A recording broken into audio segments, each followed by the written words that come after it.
అందరికీ నమస్తే. అందరు ఎట్లున్నారు? మంచిగా ఉన్నారా? ఇవాళ మళ్ళీ మంచి పాటతో మీ ముందుకు వచ్చినోళ్ళ. ఇంతకు గదేం పాట అనుకుంటున్నారా? చెప్తా వినుర్రి. ఇప్పుడు నేను చెప్పే పాట చాలా ఎమోషనల్ పాటుల్లా గదే ఉల్లా. ఓ అవని నా అవ్వతోడే నన్ను కన్నీటి కాటిలో కాలేసి పోతున్నవే, తల్లి ధరణి నీ కొంగు జాసుకొని యమును ఎదురుగా వెళ్ళిపోవే. ఇట్లా వాడిన జరేమనుకోకుర్రి.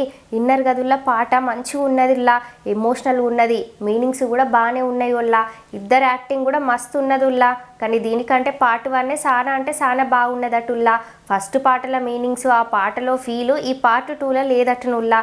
కానీ ఇంకా జనాలు పార్ట్ 3 కోసం చాలా వెయిట్ చేస్తారుల్లా. పార్ట్ 3 పాట పార్ట్ 1 లాగే హిట్ కొట్టాలని ఆశిద్దాం. తొందరలోనే ఆ పాట కూడా రావాలని మనస్ఫూర్తిగా కోరుకుందాం. ఇక ఈ పాటకు పైసలు ఖర్చు పెట్టి మన ముందుకు తెచ్చింది మన సందీప్ అన్నోళ్ళ. గట్లనే ఈ పాటను రాసింది, డైరెక్షన్ చేసింది మన శ్రీకాంత్ అన్న. ఇక ఈ పాటకు మ్యూజిక్ చేసింది మన ఇంద్రజిత్ అన్నోళ్ళ. మరేమో ఈ పాటను ఇంత మంచిగా వాడింది హనుమంత్ అన్న, దివ్యమాలిక అక్కుల్లా. చాలా బాగా వాడిల్లు, కానీ కొంచెం లోగా వాడినట్టు అనిపించింది వాళ్ళ ఈ పాటలా. ఇక ఈ పాటను కెమెరాల బంధించింది, ముక్కలు అతికింది, రంగులు అద్దింది మన అరుణ్ కొలుగురు అన్నోళ్ళ. ఇక ఈ పాటల హీరోయిన్గా చేసింది మన నీతు క్వీన్ అక్కుల్లా. ఇక అక్క యాక్టింగ్ అంటే చాలా బాగుంటుంది. ఏ అక్క యాక్టింగ్ అయినా ఎక్స్ప్రెషన్స్ అయినా మంచిగా చేస్తుందోళ్ళ. ఈ పాటలు కూడా చాలా మంచిగా చేసింది. ఇక హీరోగా చేసింది మన నరేష్ అన్న.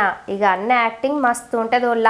అన్న ఏ సీన్ అయినా ఇంకా ఎమోషనల్ అయితే మస్తు చేస్తాడోళ్ళ. ఇక ఈ పాటల అన్న నటన ఇంకా మంచిగా ఉన్నదోళ్ళ. ఇక పోతే ఈ పాటను ఘన మ్యూజిక్ యూట్యూబ్ ఛానల్లో రిలీజ్ చేసి ఇప్పటి వరకు ఒకటే రోజు అవుతుందోళ్ళ. కానీ ఇప్పటి వరకు ఈ పాటను 1,33,000 పైనే మంది చూసేళ్ళోళ్ళ. మీలకి ఇట్లా ఇంకెవరండి ఈ పాటను చూసి ఉండకపోతే ఘన మ్యూజిక్ యూట్యూబ్ ఛానల్ ఉన్నది, కింద డిస్క్రిప్షన్లో లింక్ పెడతా, జల్దీ పోయి చూడుర్రి. మీరు ఈ పాట చూసినాక మీ అభిప్రాయాన్ని కామెంట్లో పెట్టుర్రి. రేపు మళ్ళీ ఒక మంచి పాటతో మీ ముందుకు వస్తా. మీకు కనుక వీడియో నచ్చినట్లయితే శ్రీజక్క ఛానల్ని సబ్స్క్రైబ్ చేసి గంట సింబల్ నొక్కుల్లి. అవి చెప్పుడు మర్చిపోయినా మీరు తీసిన పాట కూడా రివ్యూ కావాలి అంటే కింద డిస్క్రిప్షన్లో ఇస్తున్న నెంబర్కి వాట్సాప్లో మెసేజ్ చేయిర్రి. ఇక ఉంటాం మళ్ళా.